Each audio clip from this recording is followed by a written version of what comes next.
শ্রাবণীর সাথে আমার বিয়ে হয়েছে অল্প কয়েকদিন হলো। বাবা মার পছন্দেই শ্রাবণীকে বিয়ে করেছি। এখন দেখছি আমার মা শ্রাবণীর প্রতি তেমন সন্তুষ্ট নয়। মাঝে মাঝে শ্রাবণীকে অনেক শক্ত শক্ত কথা বলে ফেলে, আর শ্রাবণী মুচকি হেসে সেই শক্ত কথাগুলো খুব সহজেই হজম করে নেয়। মাঝে মাঝে ইচ্ছে হয় আমি শ্রাবণীর হয়ে কথার উত্তর দিই, কিন্তু পারি না, কারণ গর্ভধারিণী মা বলে কথা। সেদিন আমার চাকরির প্রমোশন হলো। বাড়িতে মিষ্টি নিয়ে আসলাম সবার জন্য। শ্রাবণী মিষ্টি তেমন পছন্দ করে না, আইসক্রিম খুব পছন্দ করে, তাই ওর জন্য আলাদা করে আইসক্রিম আনলাম। মিষ্টির প্যাকেটগুলো ছোটো বোনের হাতে দিয়ে আমি আইসক্রিমের প্যাকেটটা নিয়ে আমার রুমে গেলাম। পরদিন সকালে দেখি মা শ্রাবণীকে বলছে, তোমার স্বামীর তো প্রমোশন হয়েছে, এখন থেকে তোমরা স্বামী স্ত্রী মিলে দরজা বন্ধ করে রসগোল্লা সন্দেশ এসব খাবে। আমরা তো এগুলো চোখেও দেখতে পাবো না। শ্রাবণী কিছু না বলে আমার দিকে তাকিয়ে চুপ করে রইল। ও ভেবেছিল আমি ওর হয়ে কিছু একটা বলবো, কিন্তু আমি কিছু বলতে পারিনি, কারণ গর্ভধারিণী মা বলে কথা। প্রচণ্ড মাথার ব্যথার জন্য শ্রাবণী সারা রাত ঘুমাতে পারিনি। শেষ রাতের দিকে একটু ঘুমিয়েছিল, কিন্তু সকাল হতেই মা দরজার সামনে দাঁড়িয়ে শ্রাবণীকে ডাকতে লাগলো, বৌমা, ও বৌমা, বলি আর কত ঘুমোবে? শ্রাবণী ঘুম ঘুম চোখে দরজা খুলে মাকে বলল, কি হয়েছে মা? মা চিৎকার করে বলতে লাগলো, বাপের বাড়ি থেকে কি 8-10টা কাজের মেয়ে নিয়ে এসেছ যে ওরা কাজ করবে আর তুমি নাক ডেকে বেলা পর্যন্ত ঘুমোবে? একটু পর আমার ছেলে আপিসে যাবে, আমার মেয়ে কলেজে যাবে, আর তুমি এখনো পর্যন্ত রান্নাঘরেই যাওনি। শ্রাবণী কিছু না বলে মাথা নিচু করে চুপ করে রইল। আর আমি মার সব কথা শোনার পরেও না শোনার অভিনয় করে চুপ করে শুয়ে রইলাম, কারণ গর্ভধারিণী মা বলে কথা, মাকে কিছুই বলা যাবে না।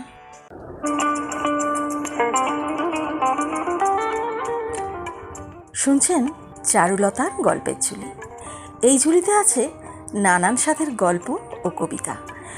এখনও যারা এই চ্যানেলকে সাবস্ক্রাইব করোনি, তাহলে তাড়াতাড়ি করে ফেলো আর শুনতে থাকো নানান স্বাদের গল্প ও কবিতা। কেমন আছো আমার শ্রোতা বন্ধুরা? আজ আমি তোমাদের সামনে আরও একটি শিক্ষামূলক গল্প নিয়ে হাজির হয়েছি। গল্পের নাম সম্পর্কের সমীকরণ। গল্পটি সংগৃহীত ফেসবুক পেজ ড্রিম লাইফ থেকে। আমি আমার গল্পের মাধ্যমে সবাইকেই কিছু না কিছু ভালো বার্তা দিতে চাই। সমাজের একজন দায়িত্বশীল নাগরিক হয়ে এটা তো আমার দায়িত্ব কর্তব্যের মধ্যে পড়ে, তাই না? আজ আমার গল্পটা প্রতিটি স্বামী স্ত্রীর উদ্দেশ্যে। অনেক স্বামী আছেন যারা প্রতিদিন স্ত্রীর প্রতি অবিচার হচ্ছে জেনেও চুপ করে থাকে, কারণ বাবা মাকে কিছু বলা যায় না। কিন্তু বন্ধু, অন্যায় তো অন্যায়। সব অন্যায়ের বিরুদ্ধে কিন্তু প্রতিবাদ করা যায় না, কিন্তু একটু বুদ্ধি করে কাউকে অসম্মান না করে যদি সেই অন্যায়টা দেখানো হয়, তাহলে কিন্তু সেটা বেশি কাজ হয়। আজ এমনই একটা বাস্তব গল্প তোমাদের শোনাতে চলেছি। চলো আর বকবক না করে, তোমাদের সময় নষ্ট না করে, চলো গল্পটা শুনে আসি।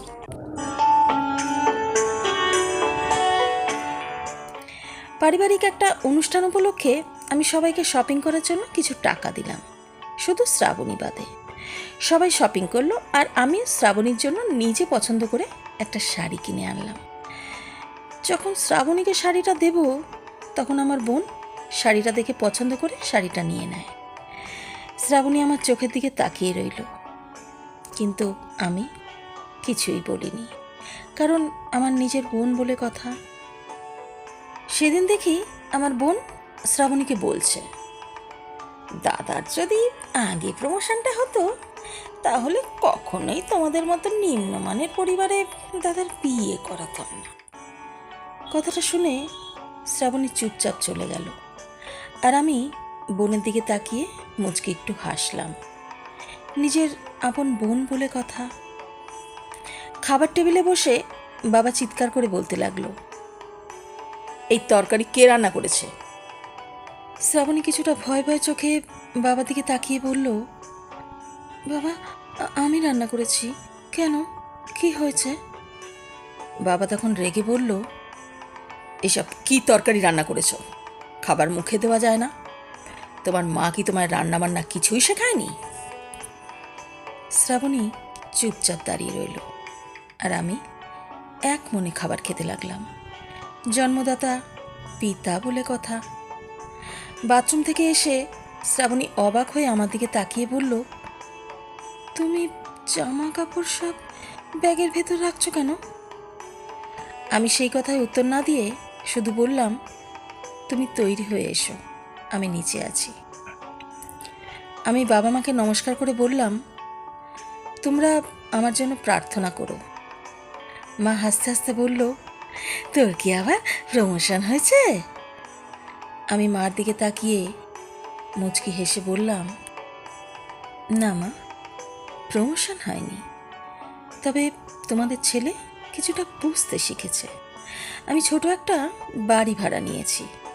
আজ থেকে আমি শ্রাবণীকে নিয়ে ওই ভাড়া বাড়িতেই থাকবো। মা রেগে গিয়ে বলল, শেষ পর্যন্ত তুইও অন্য ছেলেদের মতো বউয়ের গোলাম হয়ে গেলি?